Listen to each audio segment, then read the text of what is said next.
So this deck should be a familiar deck to a lot of players, and it is Affinity, of course. Affinity has been around in Modern for quite some time now. It is a deck that, personally, I just picked it up pretty recently and have been jamming it online to a good success rate. Even though I'm not an Affinity player, or have not been for a while, now is the time where the deck is in a really good spot in the metagame. This particular list is a local Maryland player, Alex Mashelton's list that he finished recently in the top 16 with at Grand Prix Phoenix.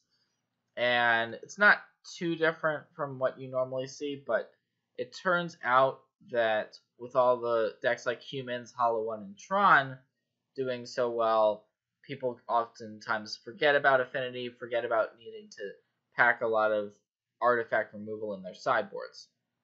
And all of a sudden, this deck becomes really well positioned.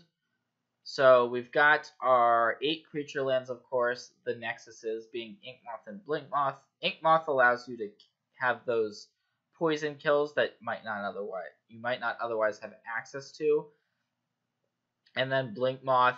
So both of these are pretty important because you have these lands that also provide an additional effect for you. So it's more difficult to actually flood out with this deck, because if you're flooding out, you can still use your creature lands to be able to do something, potentially attacking your opponent.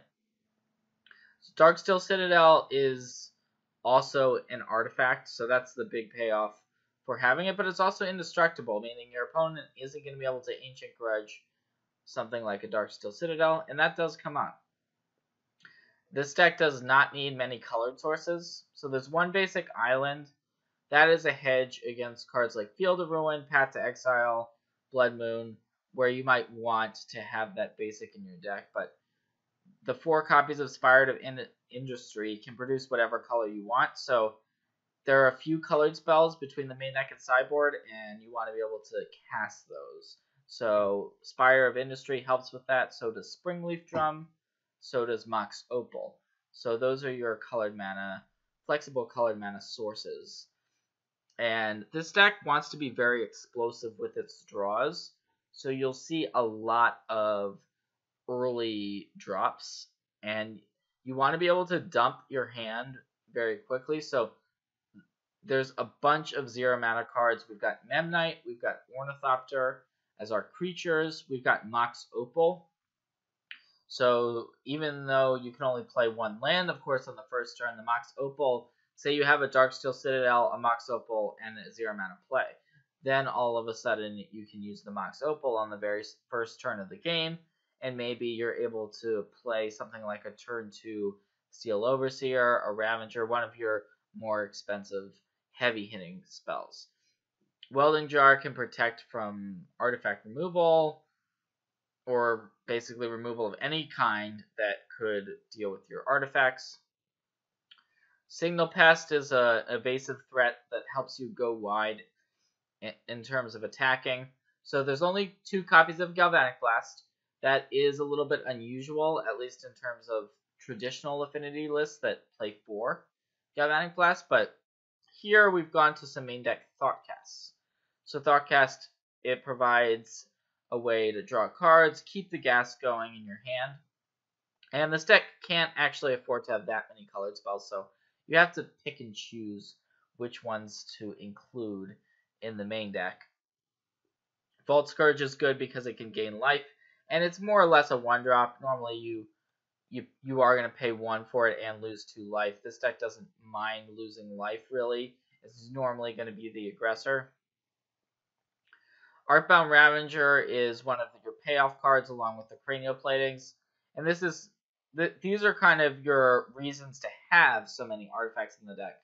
Steel Overseer as well, so there's always a reason for having these what look like low impact cards like Ornithopter. Okay, 0 mana, 0/2 flying. Why would I put that in my deck? Well, it turns out the fact that it's an artifact makes it really important to have access to in this deck.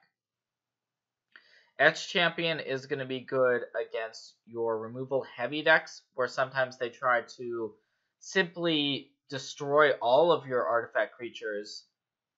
And Etch Champion is a way to help protect against that. Then in terms of the sideboard, there are a variety of colored spells based on the matchup you might end up facing off against. So you'll see a lot of 1 and 2-ofs here. You don't want to be diluting your game plan too much, so that's why you don't see something like 4 Spell Pierce, because you don't actually want 4 Spell Pierce in any matchup. You might want 2, but you have to be careful about sideboarding in too many colored spells, because you won't actually always have the color mana to cast them. Some of your draws only have creature lands or Darksteel Citadels. So there are both artifact decks and Eldrazi decks around. So Ceremonious Rejection is one of the better counter spells in the format. Spell Pierce is going to be good against your combo decks.